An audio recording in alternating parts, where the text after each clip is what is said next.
to the ones that we've got. Cheers to the wish you were here, but you're not. Cause the drinks bring back all the memories of everything we've been through. Toast to the ones here today. Toast to the ones that were lost on the way. Cause the drinks bring back all the memories. And the memories bring back you. There's a time that I remember when I didn't know no pain. When I believed in forever and everything would stay the same. Now my heart feels like December when somebody say your name. Cause I can't reach out to call you, but I know I will someday, yeah. But everybody hurts sometimes. So one of the things that you did, you said earlier that when Jacques passed away, you really delved into just accepting any kind of invitations, you know, just anyone who was reaching out to you and saying, hey, come and support this cause. You went out to do that. Was that the same strategy that you had after Ron passed away? No, it was different after Ron passed away. And I think I learned a lot from experience that just sitting by myself and not doing anything didn't serve me after Jacques. I did it, but it didn't serve me. It didn't help me move forward. It didn't help me feel better. It didn't So really do how long anything. was it? How long was it after Jacques passed away before you had the aha moment that you was going to get up and start doing stuff? It was about 11 months. 11 months. It was 11 months. 11 months before you. So you knew this time, don't do that. Don't sit home and do nothing. Yeah. And I also knew that it was very important for me to take care of myself.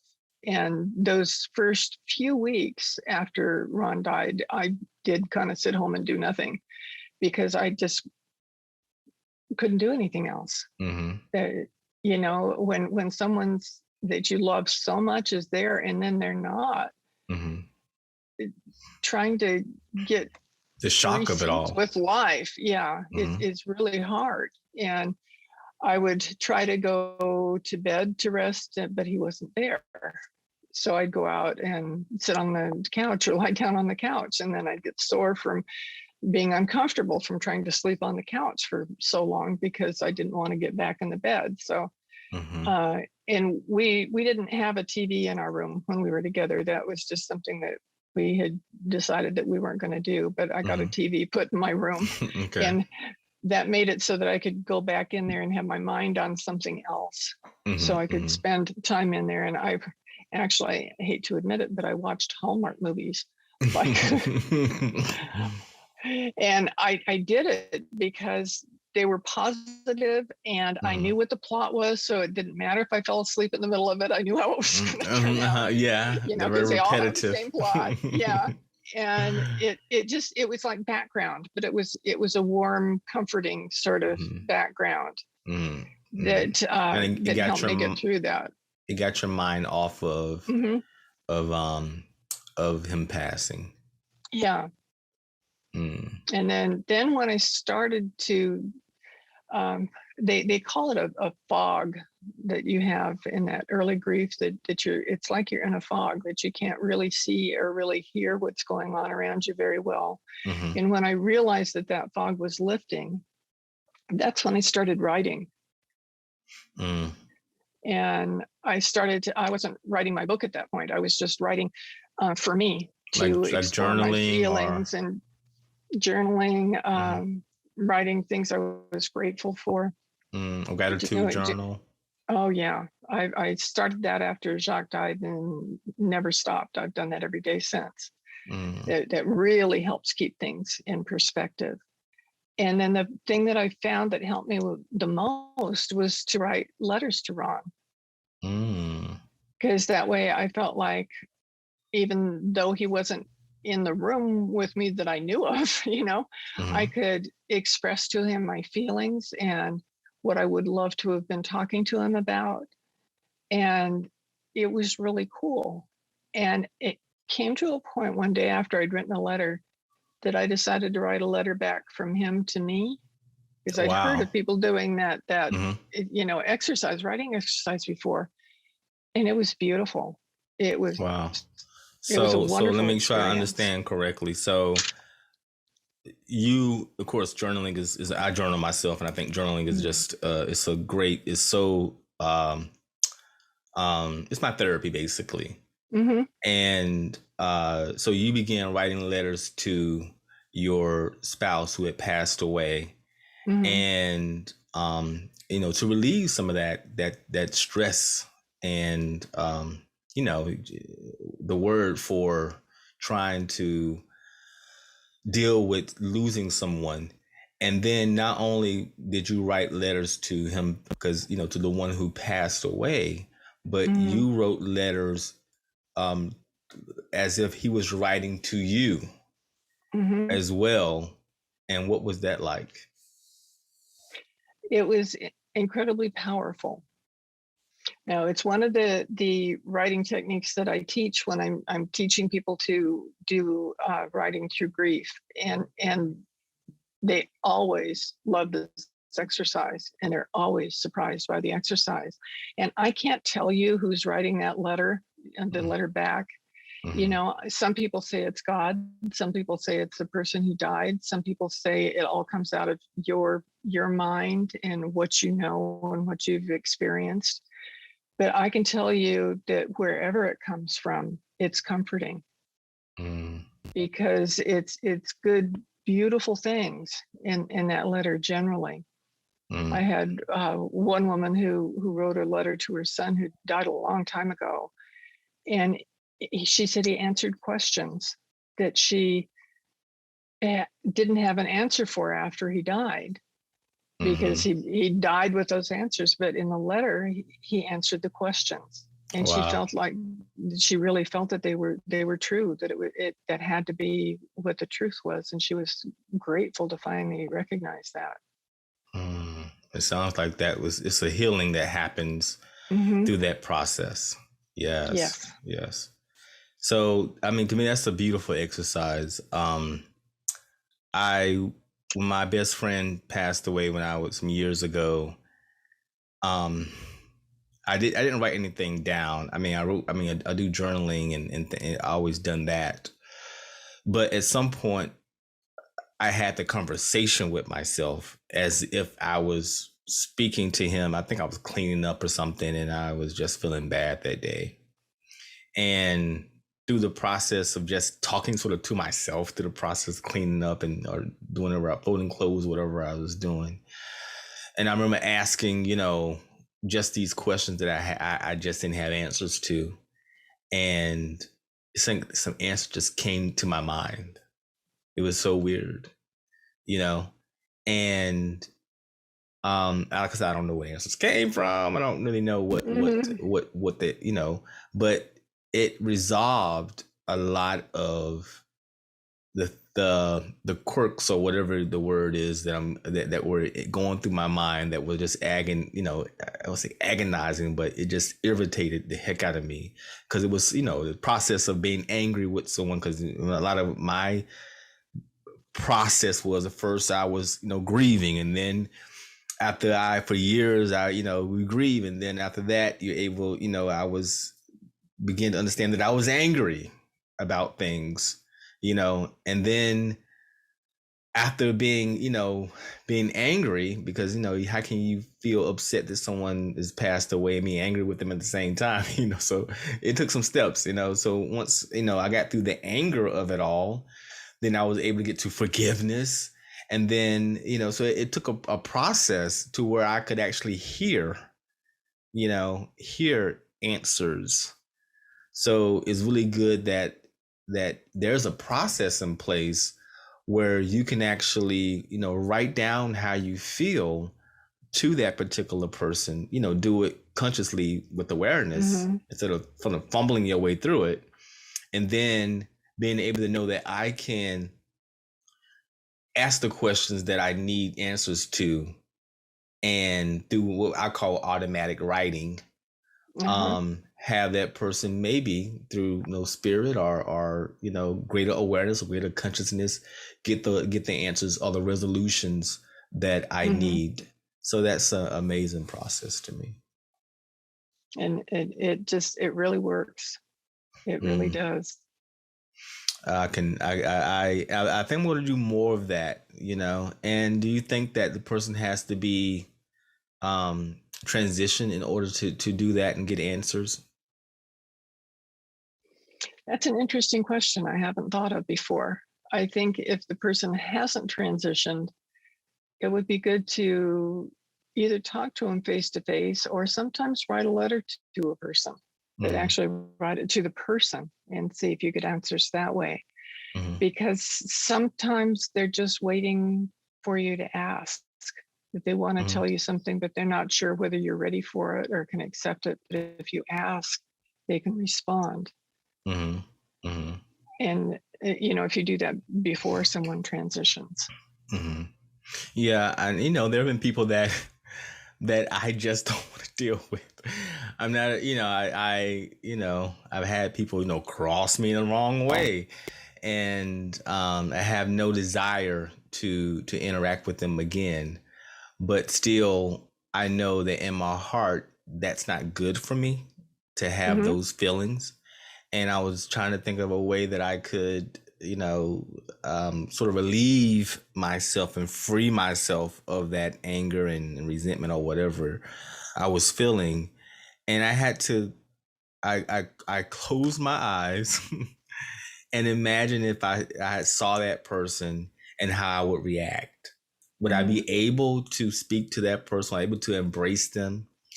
And I've tried to exercise several times, like when I was right when it was fresh, and like no way. Usually it turned into like the S word that you were saying earlier. Usually that would come out. I mean, this is just in my own mind. Like I could not get my mind wrapped around embracing that person. I had to do that exercise over and over again till I was able to see them and embrace them in my own mind. And until eventually I was able to do that. It took a lot of time, took some couple of years, but then I was able to do that. And then some days I do it and then I can't, you know, but at least I know that I have been able to do that in my own mind, because I have no intention on ever like reaching out to that person or talking to them. But I do know if something happened where I had to run into them or I saw them in the street or something, I know that there's a part of me that will be able to embrace them if that was the situation, that it wouldn't be me in the street cussing them out. I can understand that. I had a person once who did some things with the business that I was working with that were hurtful. I mean, really, really hurtful toward me. And I had tried to talk to her at the time, and she thought she was absolutely right, and she was absolutely wrong. So I realized that I wasn't going to be able to deal with her face to face. So I started writing about it. And the more I wrote about it, the less I had to write about it, till the point that it finally got to the edge had worn off. And I could look at it and say, is this something I really need to waste my energy on being angry about? Is it true? You know, it wasn't true. To me, I knew that what she was saying wasn't true. So why did I need to be concerned with it? And I finally wrote enough, and this is just journal writing. I'd finally written enough about it that I could say, okay, I'm complete with this. I know I can't change it. I know I can't go back and make what happened not happen. But it did happen, and it's over, and I'm moving forward, and I'm happy, and life is good. And then I ran into her in the store one day. And I looked at her and I said, boy, that really worked. And I said, hi, how are you doing? I've been thinking about you. And she about fell over when I did that, but it felt so good to do it. And she was able to just kind of take a breath and say, hi, and then kind of walk away. But it felt so good to be so complete with myself that I could release those feelings, because those feelings weren't serving me. They weren't serving her. They weren't helping anything. But they sure were making me feel lousy. So why should I hang on to them? Right. Exactly. And I knew that. I knew it intellectually. But knowing something intellectually does not mean that you know how to apply it, And so I'm like, I know that this is going to make me sick if I hang on to this. It's not going to, like you said, serve me. What can I do to release this? Because I'm not trying to find out the person's name and number, or I didn't even want to invite that into my life. So, but that technique really worked, and you don't have to have that person. And I like that quotation saying that I want you to eat not just at my table,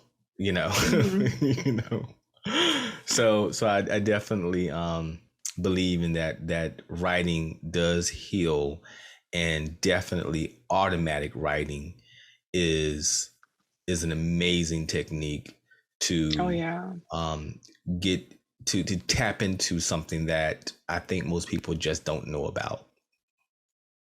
That's really true. Yes.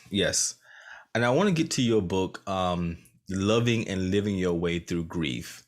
And I know that I've heard previous interviews, and you talked about how the book came to be. And I think it's an amazing story about how you support people in dealing with grief, and how you supported this individual, which ultimately brought this book into being. Can you talk a bit about that? Well, we had, Ron and I had some good friends that lived close to us on the mainland where we were.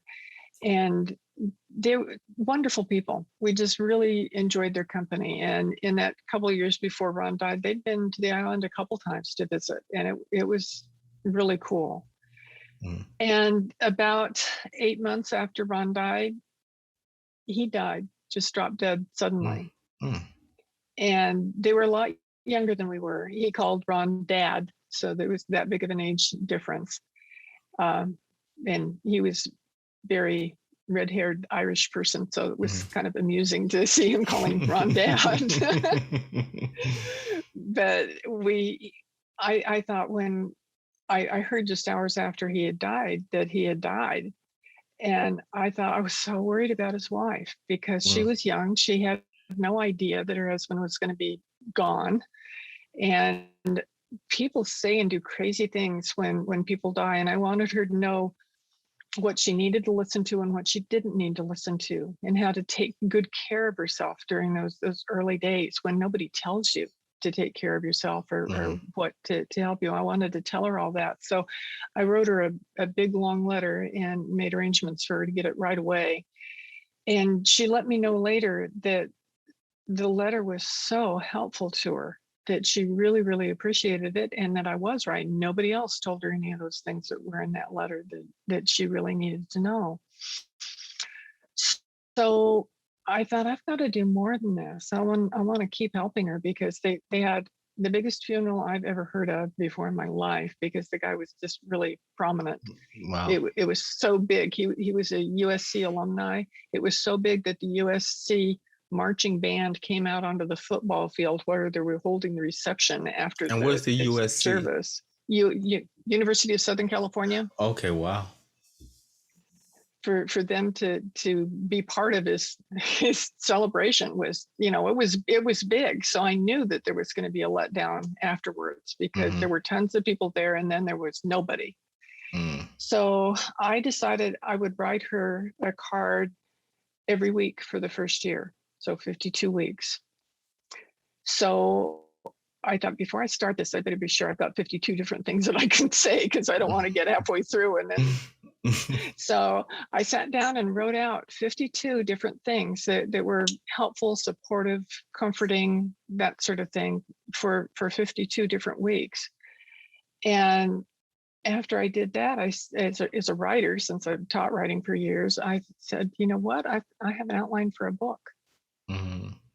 And so I wrote my book, and one of the things that I concentrate in my book is that at the end of each chapter, there's each chapter is about something different. It's a different subject, like the cards were each about a different subject. And at the end of each chapter, there's something actively the person can do to help them deal with their grief. so that it's not just like they're reading my story or they're reading about grief, but they're actually going, okay, this is how I can apply this to my life and how it can help me feel better, help give me some comfort. And so that's the story of the book.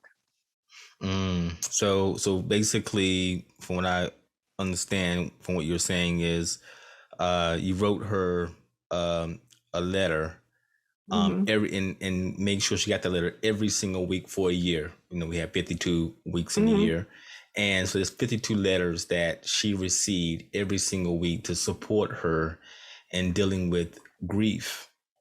And at some point, you knew or understood that I could take this information, these letters that had benefited her, and put this in a book form that could possibly help many others. So that's exactly what I did. So what was so you just, the thought just came to you, or how did you come to sometimes I have a hard time making the connection between like, take this and put this together and make this. So what was that process of knowing that this needs to be made into a book form?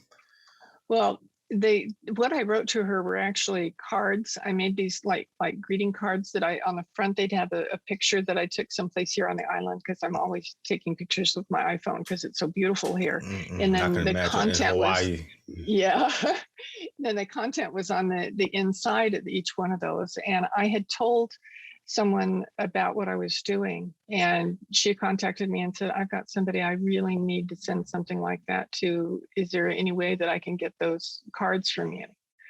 So I said, well, I just did them on my computer at home. I can print off a set for you if you'd like. And she said, yes, please. So I printed them off, and it took 52. It takes a long time. You print them, you cut them, you fold them, you put them in an envelope. It's a process. And so I put on a podcast that I was listening to while I was doing that, and I really resonated with the person that I was hearing being interviewed. And she was talking about her book, and I thought, I got to get a copy of her book. So I went to her website, and at the bottom of her website it said, and I'm also a book agent, so if you've got an idea for a book, let me know.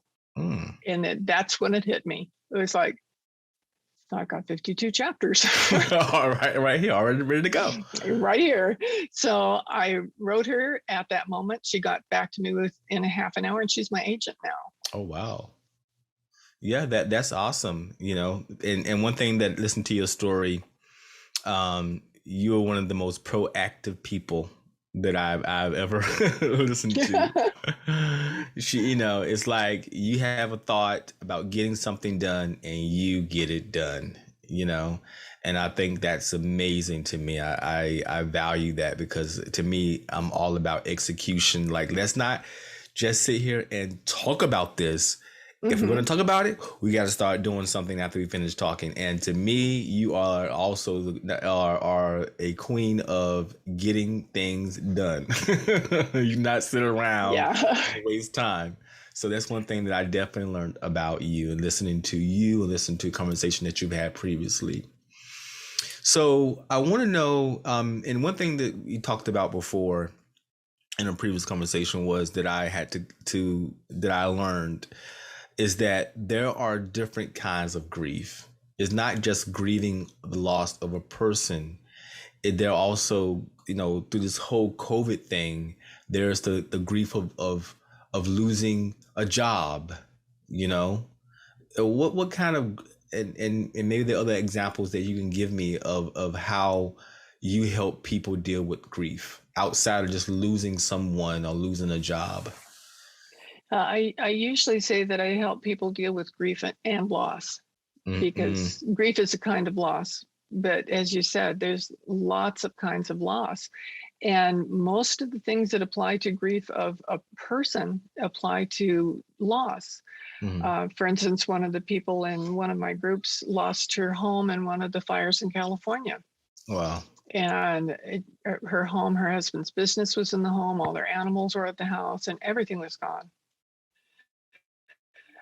And that was, she asked me if she could join my group, if that would qualify. I said, absolutely. You know, when you lose something, whether it be a job, whether it be an income, whether it be your ability to go in and see your loved one who's in the hospital because COVID's going on and you're not allowed in, that's a loss. Mm-hmm. There's all kinds of different losses. You can even lose something, for instance, after Jacques died, I went to visit my daughter in another state, and we went shopping in a big department store. And when we were shopping, I looked down and I noticed that one of the diamonds was gone out of my wedding ring. Wow. And that hit me so hard. And since we were shopping, who knows when it came out? I couldn't even tell you for sure the last time I saw it there because I wore it all the time. Wow. And that was a loss. So loss can be material things. I dealt with that by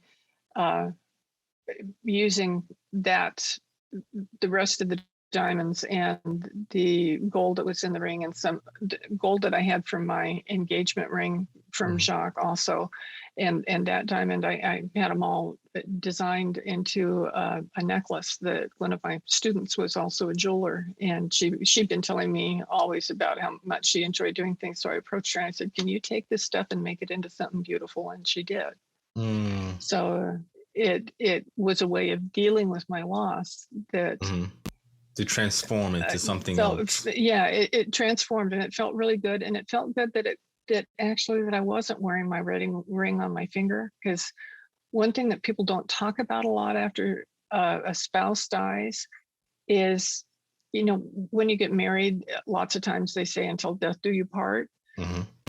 I didn't feel unmarried just because he died.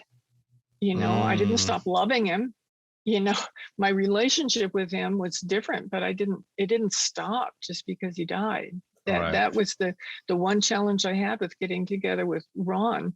That your husband after your third husband, but the husband that after Jacques passed away, then you married Ron, and now you still feeling as though I haven't got a divorce. Well, he said to me, we haven't been dating very long, and he said something about my ex-husband, and I said, no, he is not my ex-husband. Please don't call him that. And he was kind of surprised, because he hadn't ever thought about it before.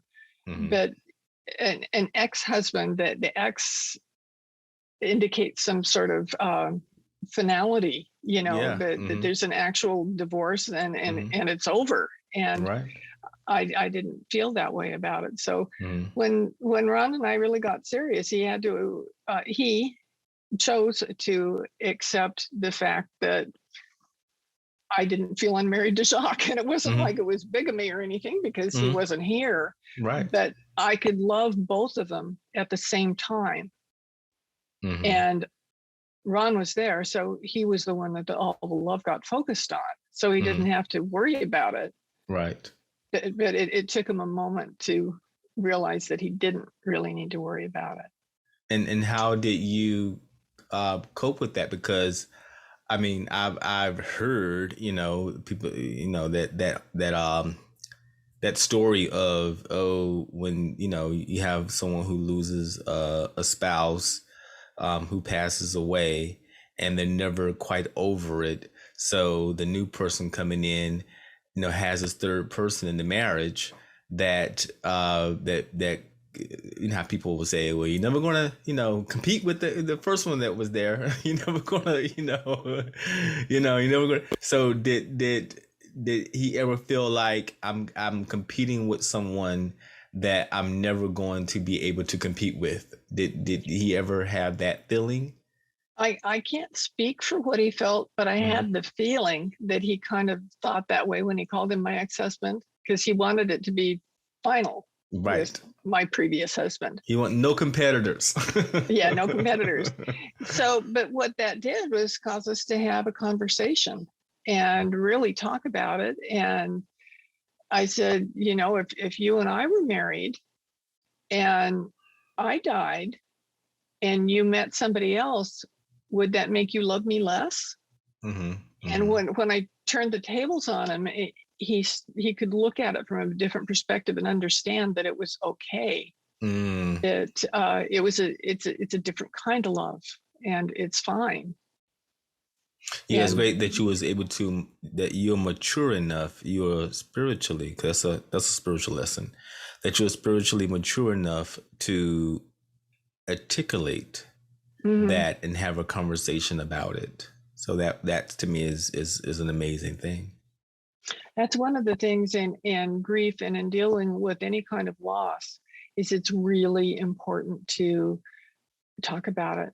Even if it's talking about it in your journal and writing it down, it's really important to get it out of your head, because it'll stick there in your head. What Eckhart Tolle calls a monkey mind. Just, the stuff will stay in there bouncing around. Yeah. And the more you ignore it, the more it bounces around. The more it bounces around, exactly. And I have that when I meditate, the monkey mind starts to show up and bouncing all around. The more you try to, it's like you have to come back to the center, So I definitely know about monkey mind.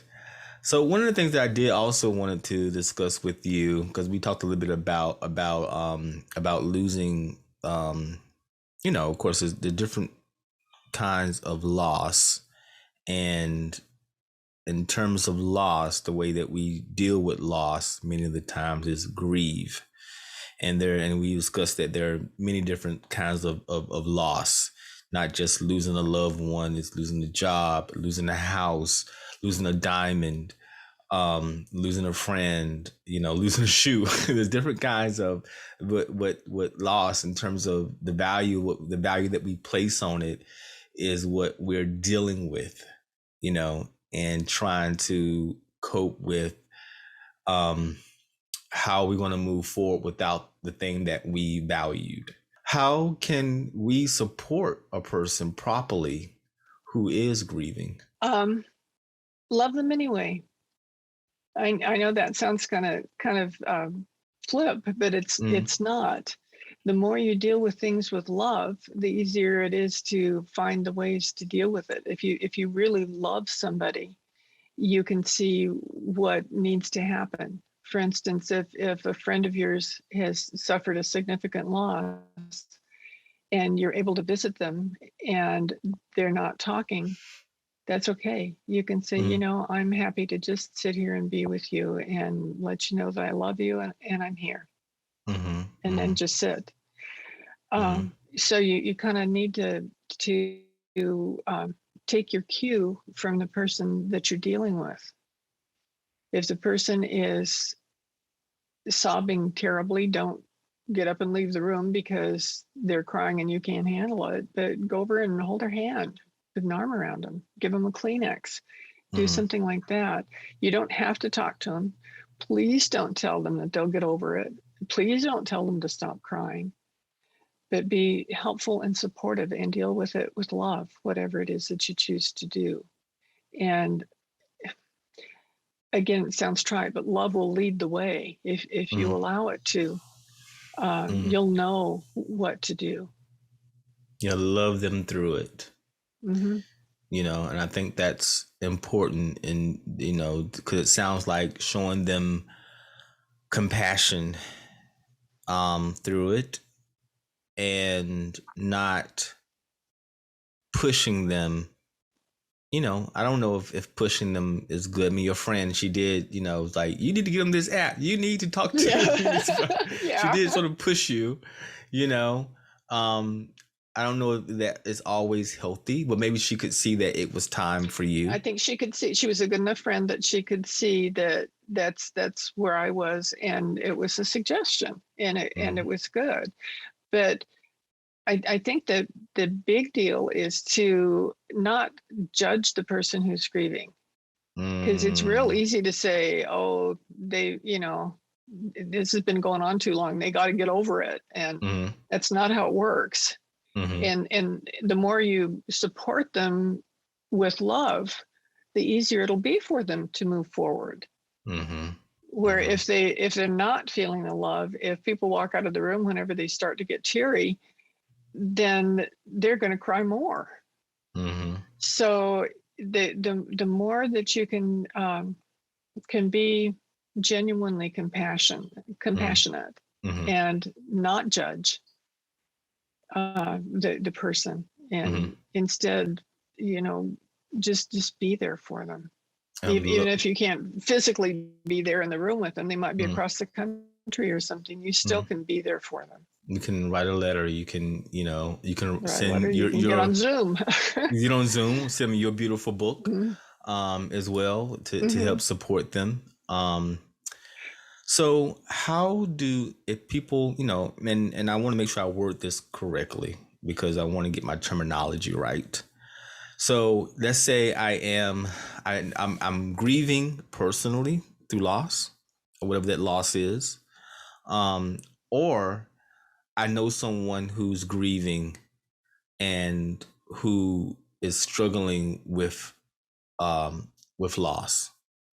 How do I get in contact with you? How would I even advise that person to say, hey, I can see that you're struggling with grief. I can see that this is kicking your butt, for lack of better words. How do I say, I know someone, or I know a support group that can help you through this? Well, one of the ways you just mentioned is give them a copy of my book. It's a lot better gift to give to someone grieving than flowers that wilt and die. If you give them the book, then they can use it when they need it, as they need it. That's a good way. Or you can say, I've heard about this, like my new group that I have that's called the Grief and Happiness Alliance. That it's an online group, and where people can go every week, and they'll write some through grief. They'll make friends with the other people in the group, and they'll have happiness exercises every week. So you can say, I heard about this really cool program. This is the address, the URL for it, and if you're interested, do that kind of suggestions. I think that doing something concrete like that is helpful, because a lot of times people don't know where to start. All right. And if they've got a starting off spot, and like, for instance, somebody said they picked up my book and they happened to flip to the chapter for forgiveness and started reading it. It ended up reading the whole thing and said, wow, that's exactly what I needed to hear right now. And that's what I need to do, so that they could work on one thing at a time instead of trying to solve the whole world of grief that they're in all at once. So how how do I get in contact with you? And say I'm struggling with grief, or I know someone who's struggling with grief. Where do I go to get that support and be a part of your support group? My website is the same as my book name, lovingandlivingyourwaythroughgrief.com.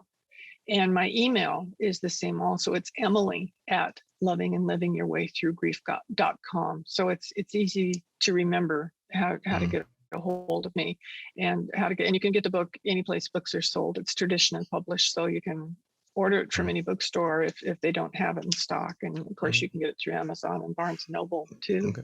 And I'll have the links in the show description to her links to her group, and to her book, and to her website.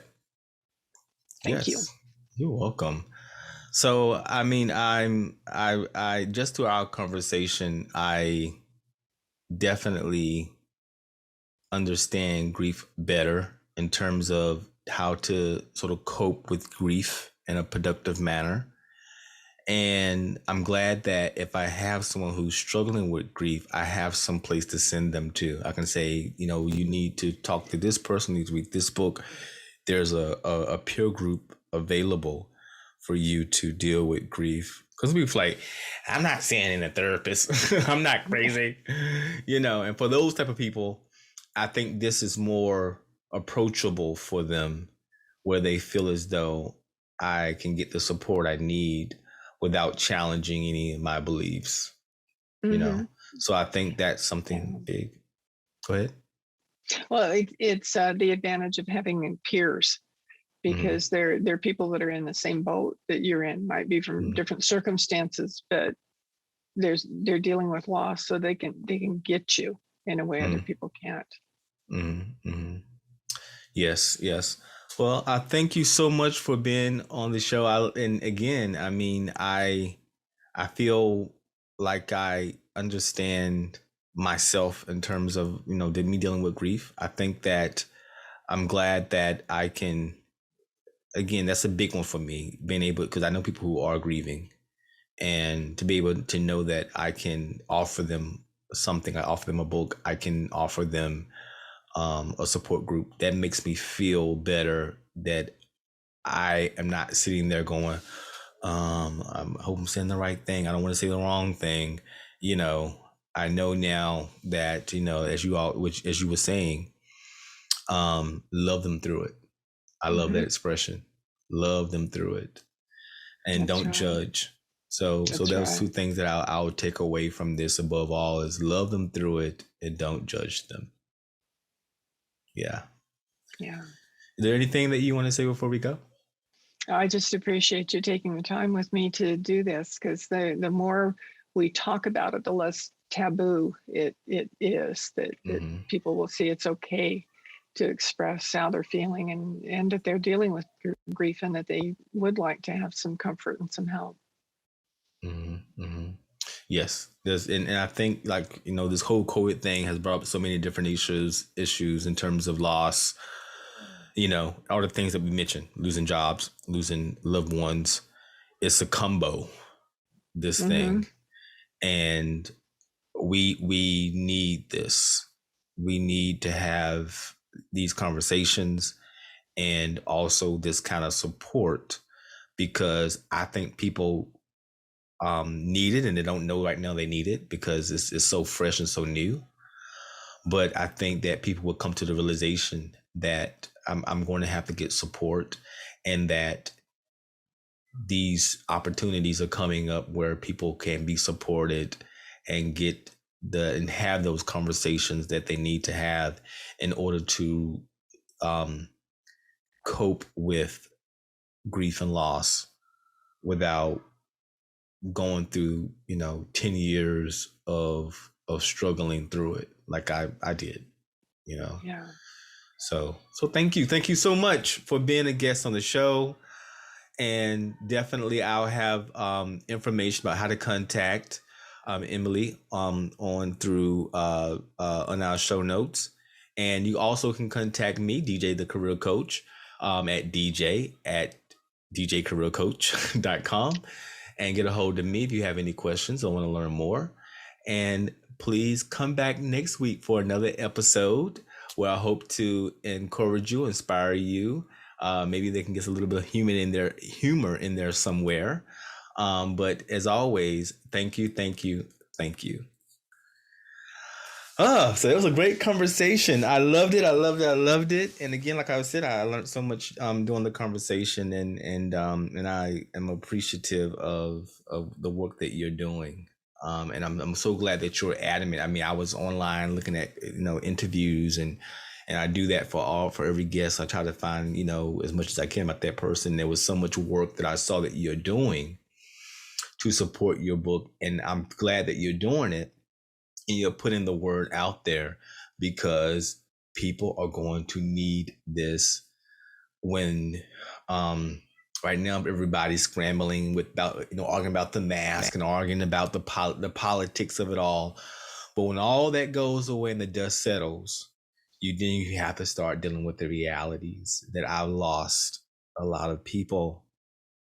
So and you're going to see more of it. You're going to see more people are dealing with these things, in a negative way, and not the, like I say, we don't need a 10-year journey to get through grief, So I'm just saying that, like your friend Liz, who said, girl, you just need to get on Match.com and find you a man, and because she knew you was ready.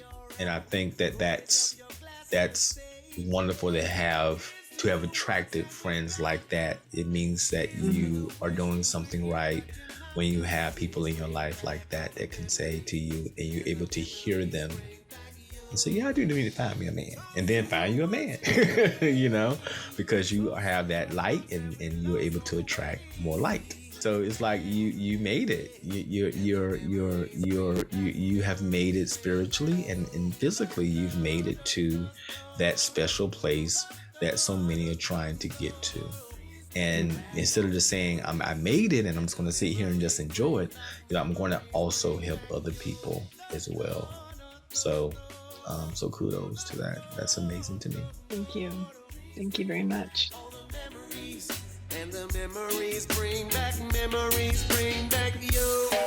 There's a time that I remember when I never felt so lost, when I felt that all the hatred was too powerful to stop. Now my heart feels like an ember, and it's lighting up the dark. Brother, I carry these torches for you, that you know I'll never drop. Yeah. And everybody hurts sometimes, everybody hurts someday.